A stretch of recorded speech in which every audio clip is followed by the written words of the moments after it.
काम करना चाहती हैं क्या उनके साथ?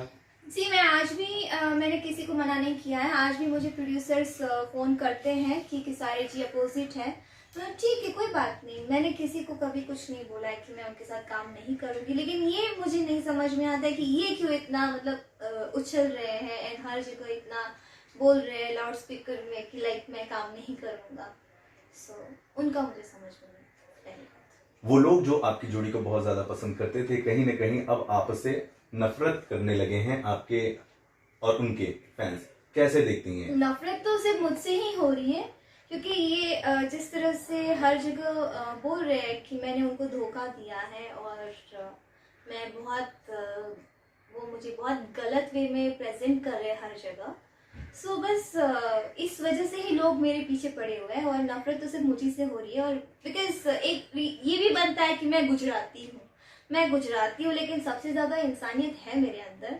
मैं कभी किसी के सामने इवेंट्स मैं भी करती हूँ, हर जगह मैं भी जाती हूँ, हर चीज़ मैं भी इंट्रोड्यूस देती हूँ, हर चीज़ करती हूँ। मैंने कभी किसी का नाम नहीं लिया, ना मैंने किसी के बारे में कभी ऐसा बोला, ना ही मैंने कभी ये बोला कि खेसारी ने मुझे धोखा दिया है। अगर मैं ये बोलना स्टार्ट करूँ खेसारी ने धोखा दिया है, तो फिर बहुत कुछ बातें बन सकती है। ना ही मुझे लाइव आके रोने की आदत है। मैं जो भी करती हूँ मुझे पता है क्या इज्जत होती है, क्या रिस्पेक्ट होती है। और एक्टर हैं, इंडस्ट्री चलती है, हमसे चलती है। गिन चुन के जो 10 लोग हैं, उन्हीं लोगों को भोजपुरी इंडस्ट्री चलानी है और उसी को आगे बढ़ाना है। तो हम ही लोग इसी में उलझे रहेंगे तो फिर इंडस्ट्री को ग्रो करेगा। और इस वजह से मैं इस मैटर में पढ़ती भी नहीं हूँ और ना ही मैं इनको ऐसे खदोरती हूँ कि नहीं उसने ऐसा किया, उसने वैसा किया। तो मुझे कोई वो नहीं है और मैं बहुत सोची हुई हूँ, समझदार हूँ। काश आप समझदार होते तो शायद ये सब अफवाह ना फैलाते और लोगों से गालियाँ ना दिलवाते। अगर आप इतना ही प्यार करते और इतना ही रिस्पेक्ट होता किसी के नज़र में, ना ही इज्जत होती अगर, तो ये सब ना करते। बधाई आपको, आखिरकार आपके नाम पर गाने भी बन गए हैं, वायरल भी हो गया, बहुत सारे व्यूज आ रहे हैं। हाँ, लेकिन व्यूज तो आ रहे हैं, व्यूज भी आ रहे हैं। और हम बड़े जो एक्टर एक्ट्रेसेस हैं यहाँ पे, कुछ जैसे हम जैसे बड़े एक्टर एक्ट्रेसेस जो जिनके पीछे कुछ लोग हाथ धो के पड़े हुए हैं, जो हमें बड़ा भी बनाता है और जो बोलता है कि हम लोग बदतमीज भी है, हमें तमीज भी नहीं है, और खुद ही मुंह से भी बोलता रहता है कि बड़े एक्टर बड़े एक्ट्रेस, बड़ी एक्टर बड़ी एक्ट्रेस। जब हम इतने ही बड़े हैं तो तभी आपका चैनल भी चल रहा है। मे बी शायद जो भी 1 लाख 1.5 लाख जो भी सब्सक्राइबर्स आपके बड़े हैं, तो शायद हम बड़ों की वजह से ही बने हैं। अगर हम लोग बड़े नहीं होते तो शायद आपको कोई देखता भी नहीं। तो बस कहीं ना कहीं सच्चाई भी तो ये है कि खेसारी जी के साथ आपने इतना काम किया है और आपकी जोड़ी पसंद की गई है, आपके स्टारडम में एक बहुत बड़ा योगदान है। मानती हैं आप इस बात को? फिर से रिपीट करना। आज आप स्टारडम में हैं, सुपरस्टार एक्ट्रेसेस में आपकी गिनती होती है। कहीं ना कहीं खेसारी जी के साथ आपने इतना काम किया, दोनों की जोड़ी बहुत ज्यादा पसंद की गई है, तो आपको ऐसा नहीं लगता कि आपके स्टारडम में उनका भी योगदान है? मेरे स्टारडम में अगर मैं योगदान देना चाहूंगी तो मैं फिर पवन जी को ही देना चाहूंगी। बिकॉज इनके साथ मेरी पैर बनी थी मेहंदी लगा के रखना से, जो कि स्क्रिप्ट बहुत अच्छी थी और हम दोनों का रोमांस उनको पब्लिक को बहुत पसंद आया था। तो मैं ये नहीं कह रही हूँ कि मतलब पवन जी और खेसारी के बीच में मैं किसी को चूज कर रही हूँ, या फिर लोगों को भी ये दिखाना चाहती हूँ कि खेसारी जी से अगर कुछ भी हमारे इश्यूज है, पर्सनल इश्यूज है, उस वजह से मैं अभी पवन जी को मैं वो कर रही हूँ कि उनको सिलेक्ट कर रही हूँ। ऐसी बात बिल्कुल भी नहीं है, बिकॉज मेरे 2 फेस नहीं है।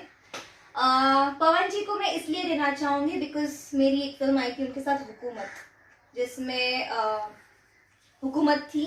एंड देन उसमें जो गाने थे चिकन समान एंड चोली में अक्कल परार। और उसके बाद बहुत ब्लॉकबस्टर मेरी फिल्म आई एक भोजपुरिया राजा, जिसका एक गाना था छलकता हमरो जवानिया। तो उसके बाद जो मेरी मैं हिट हुई हूँ, लोगों ने मुझे पसंद किया है, उसके बाद मेहंदी लगा के रखना बनी है। तो मैं ये नहीं कहूँगी कि खेसारी जी की वजह से मेरा स्टारडम आया है, मैं कहूँगी पवन जी की वजह से आया। उन्होंने इतना अच्छा गाना बनाया, उन्होंने इतना अच्छा गाया, प्रियंका ने इतना अच्छा गाया, मैंने एक्ट किया, लोगों ने पसंद किया, तो शायद मेरा तो मैं सीढ़ी अपनी वही समझूंगी फिर।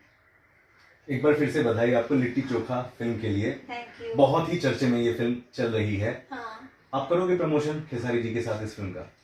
सी, मैं अगर पर्सनली बताऊँ तो मैं एक एक्ट्रेस हूँ और मैं बहुत प्रोफेशनल हूँ अपने वर्क को लेके, तो मुझे अगर खेसारी जी को फेस भी करना पड़ता है, वो मेरे दुश्मन नहीं है ना, मैं मानती हूँ। मुझे उनके साथ बैठना पड़ेगा, मैं बैठूंगी, अपना काम है मैं करूंगी, उसमें क्या है, मैं एक्टर हूँ, मैं एक्टर की तरह मैं हीरोइन हो सकती, तो मुझे अगर प्रोड्यूसर बुलाएंगे, बिकॉज साइन तो मुझे प्रोड्यूसर ने किया है, डायरेक्टर ने किया है, तो वो मुझे जो बोलेंगे मैं वो करूंगी, बिकॉज वो मेरा फर्ज बनता है। भोजपुरी के एक दूसरे चर्चित अभिनेता हैं प्रदीप पांडे उर्फ चिंटू। या आजकल आपकी तस्वीरें, वीडियोस उनके साथ बहुत ज्यादा वायरल हो रही हैं और फैंस को मजा नहीं आ रहा। पर्सनल लेवल पर आपसे ही जानना चाहेंगे, कैसा एक्सपीरियंस है चिंटू के साथ अब काम करने का? मैं अपनी एक बात बताती हूँ, पर जब हम लोग जब छोटे थे तब हम लोग ने साथ में ट्रक ड्राइवर पहला हमारा मूवी था, तो हम लोग बहुत लड़ाई करते थे, बिकॉज वो भी छोटे थे, मैं भी छोटी थी, तो मेरा भी दिमाग थोड़ा सनकी टाइप का, उनका भी सनकी टाइप का। सो उसके बाद आई थिंक हम लोग ने कई साल बाद हमने मूवी करी ये, और राजकुमार पांडे जी जिन्होंने सिर्फ मुझे एक फिल्म के लिए लेके गए थे कि एक फिल्म करनी थी, लेकिन उनको मेरा बिहेवियर, मेरा काम इतना अच्छा लगा। उन्होंने जब मूवी कर रही थी फर्स्ट, तब 10-15 दिन ही हुए थे स्टार्ट होके, तो उन्होंने बोला बेटा हम लोग एक और मूवी करना चाहते हैं, तो हम कंटिन्यू कर लेते हैं। मैं ठीक है सर, कोई बात नहीं। तो हम लोग ने 50 डेज हम लोग ने साथ में बिताया, तब हमने पर्सनली ऐसे जाना एक दूसरे को, और हम वाकई में जितना हम झगड़ा करते थे हम उतने ही अच्छे फ्रेंड्स बन चुके हैं। लेकिन उस फ्रेंडशिप को भी यहाँ पे लोग अपनी नज़र से देखते हैं, और उस फ्रेंडशिप को भी ये लोग गंदी नज़र से ही देखते हैं और गंदा ही उसको नाम देते हैं। तो मुझे यहाँ पे ये चीज़ें बहुत खटकती है कि यहाँ पे लोग किसी भी रिश्ते को अच्छी नज़र से नहीं देखते, चाहे वो बाप बेटे ही क्यों ना खड़े होंगे, वो लोग गंदी नज़र से ही देखेंगे, क्योंकि किसी को तो पता ही नहीं कि उसका बाप कौन है।